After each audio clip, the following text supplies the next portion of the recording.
Bonjour et bienvenue à l'atelier. Je vous propose aujourd'hui qu'on s'occupe de deux sujets, les boutons et la jonction corps-manche.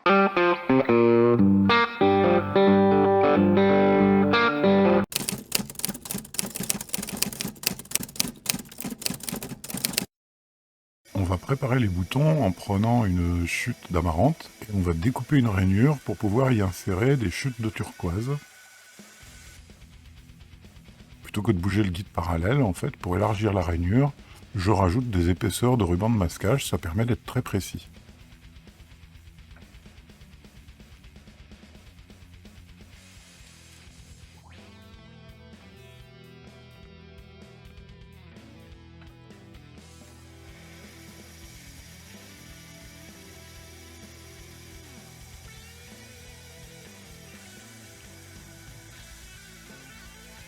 Et là, on peut coller des chutes de turquoise.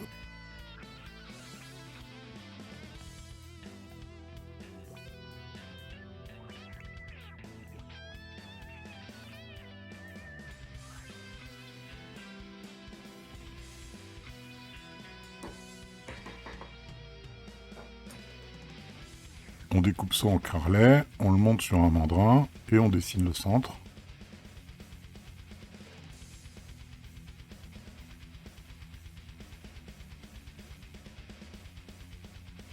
Et on va monter ça entre pointes sur le tour à bois.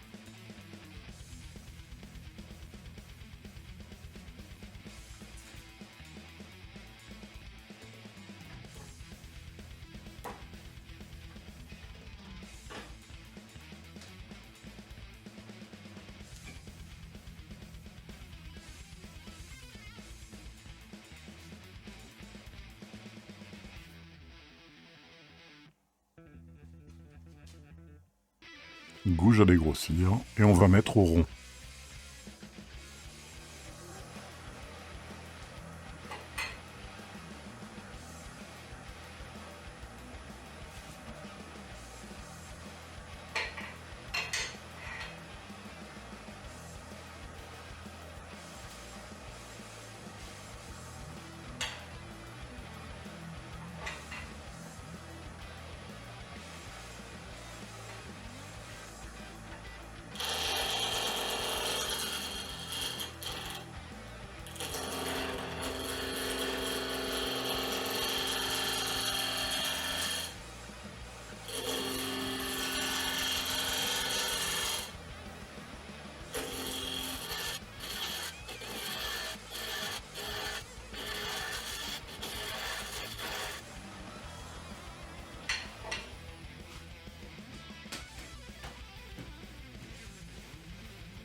On enlève la contrepointe.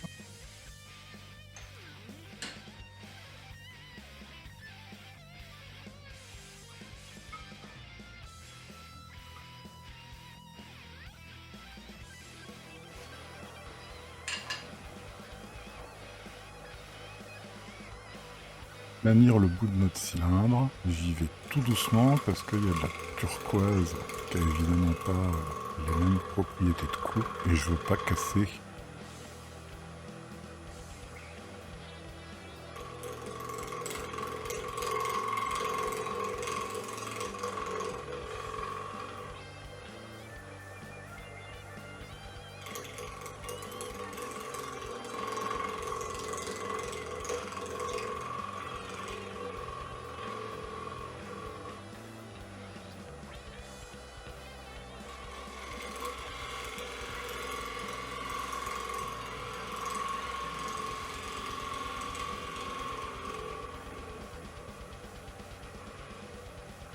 On remet la pointe et on va pouvoir descendre avec un bédane à un diamètre de 15 mm.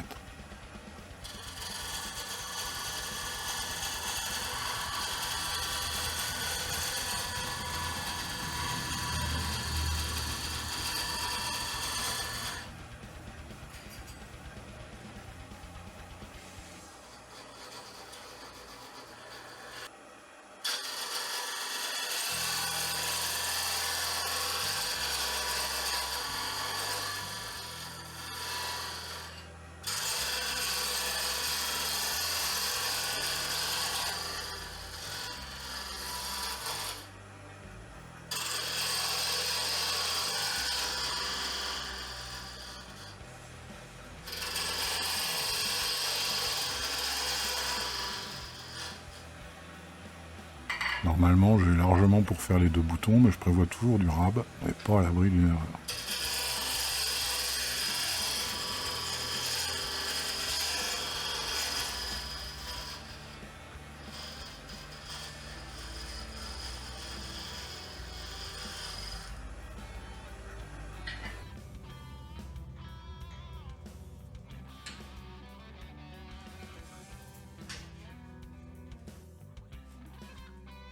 On monte une Fosner et on fait la première cavité en dessous du premier bouton.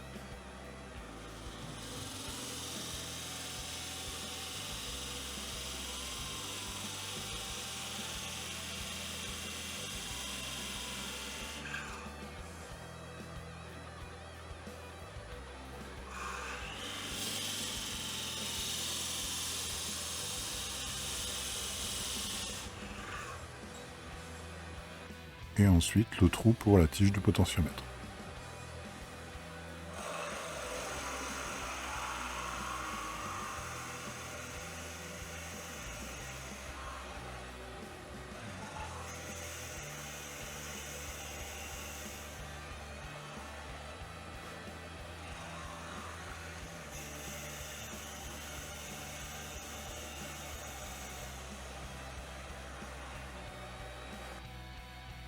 On mesure à 16 mm parce que le bouton fait 15, mais il y a un petit dôme de 1 mm.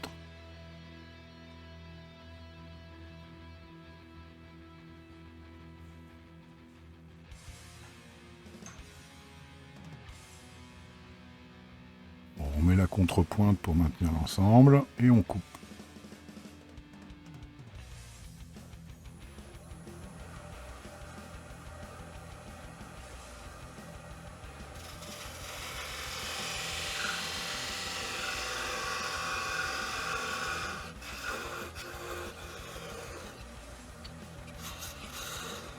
Et ensuite, comme d'habitude, on cherche le bouton dans les copeaux. On fait le deuxième vite fait.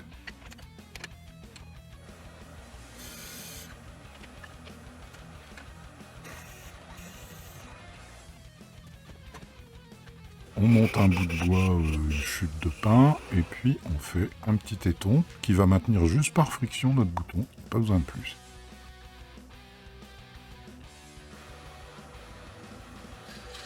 Il suffit vraiment de manier la gouge avec douceur, et là on peut faire notre petit dôme.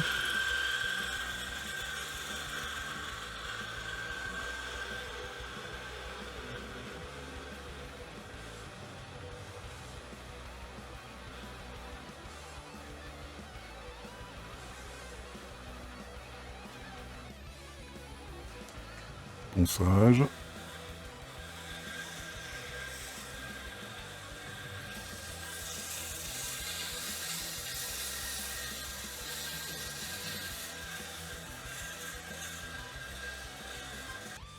Et on va mettre quand même une petite vis. J'ai fait des trous de 6,35 parce que je ne sais pas encore si je serai avec des potentiomètres métriques ou des potentiomètres pouces.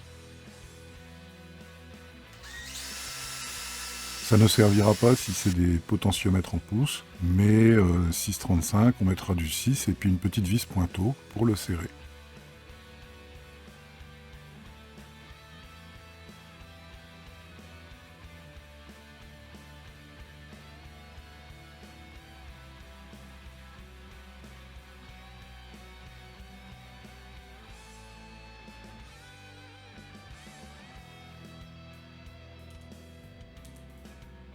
Tarot à main et une vis pointeau, et c'est fait.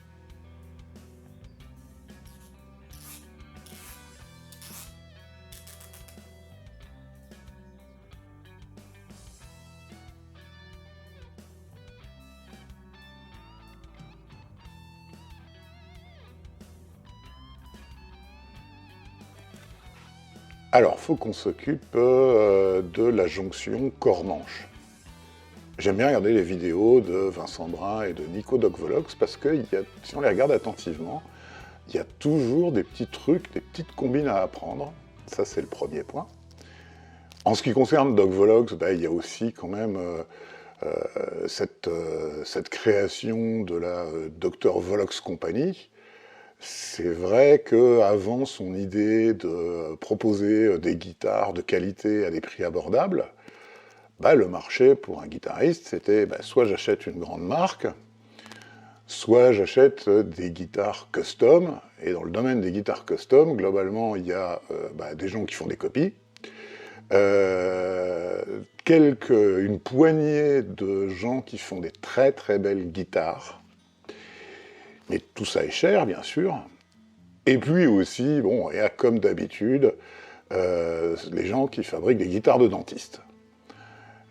Quand j'avais ma galerie d'art au début de ce siècle, il y avait des artistes qui venaient sans arrêt essayer d'exposer. Et ils étaient en deux catégories. Il y avait ceux qui avaient vraiment une vision. Et puis il y a ceux qui me proposaient leur truc en disant vous avez vu, là j'ai fait ce truc-là, ça va plaire.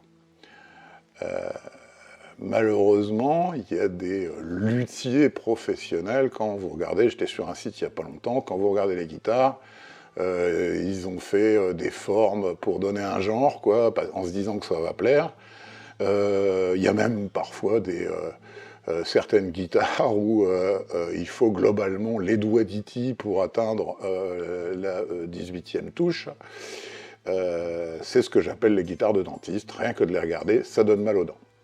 Fin de la digression, et fin des méchancetés, la chaîne de Doc Volox et l'ascension de la Dr. Volox Company, pour nous, les vieux qui essayons de fabriquer quelques guitares, c'est un petit peu notre Downton Abbey, quoi. Et puis je vous avoue que, étant un peu moqueur, il y a un troisième truc. Je suis toujours à l'affût du moment où Nico va sortir. Alors, ici on colle les manches, hein. Je suis contre les manches vissées. On fabrique des guitares, on fait pas du mécano. Ouais, mais intellectuellement, et puis pas qu'intellectuellement, le manche vissé a quand même un certain nombre de possibilités. Alors il y a évidemment des contraintes, en particulier la plaque Fender avec les vis qui gênent au niveau du jeu. Mais il y a pas mal d'alternatives. Pour les manches vissées, il y a la plaque traditionnelle, voire même avec une contre-plaque. Mais là, c'est apparent.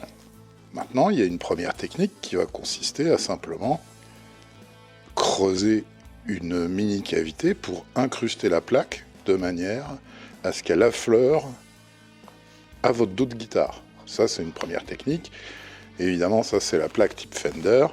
Il existe des plaques, vous vous souvenez de celle-là, on avait fait un petit peu d'électroabrasion dessus, qui permet d'avoir déjà une jonction un peu plus ergonomique.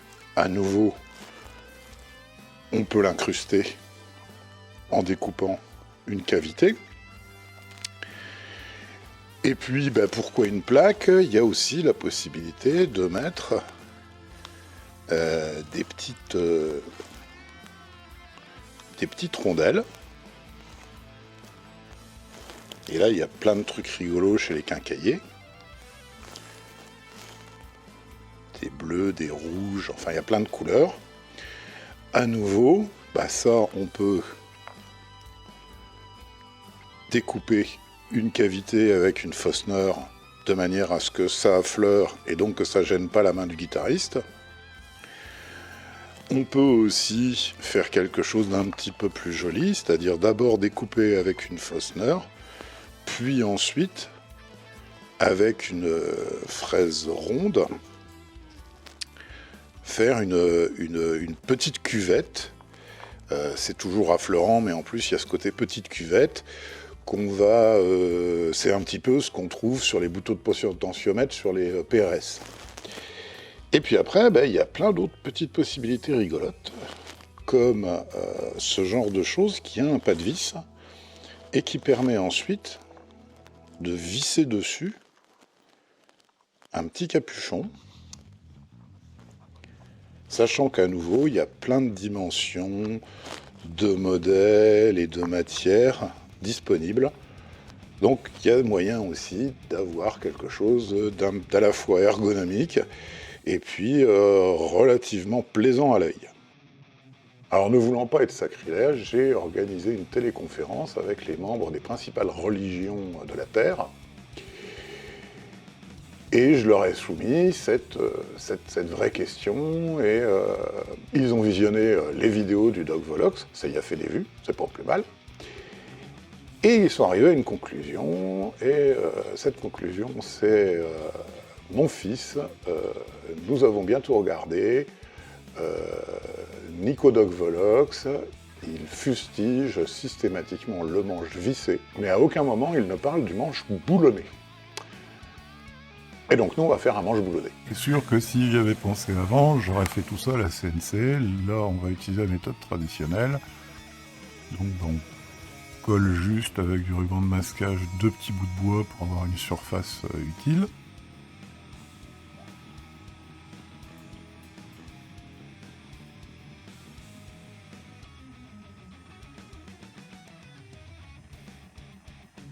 On pointe nos 4 trous.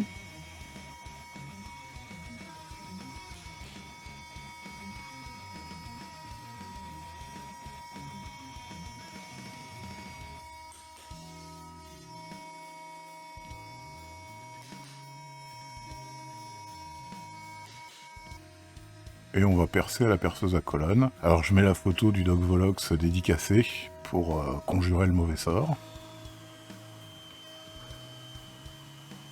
Et on commence par faire les 4 trous pour les têtes de boulon.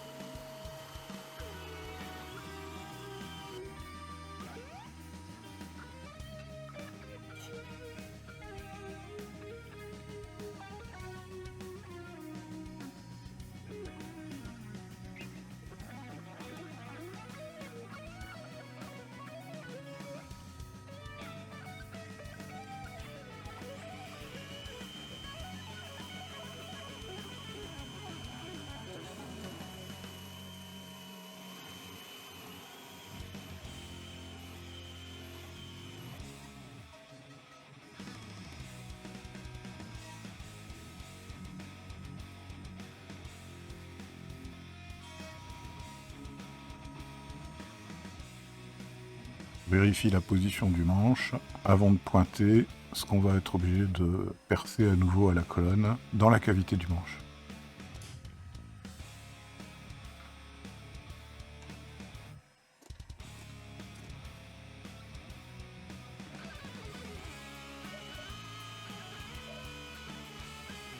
On perce à 10 pour installer des écrous sertis.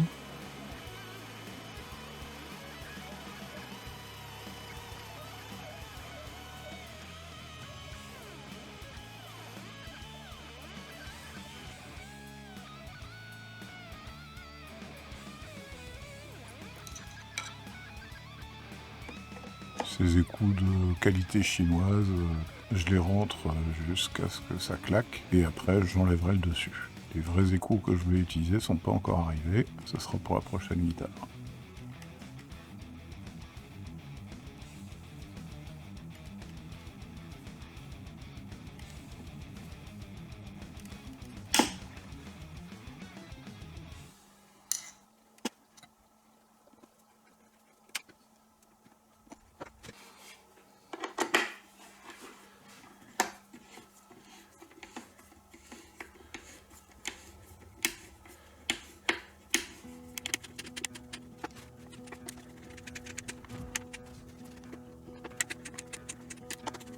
Et voilà, pas vu, pas pris. Un manche boulonné qu'on dirait qu'il est collé.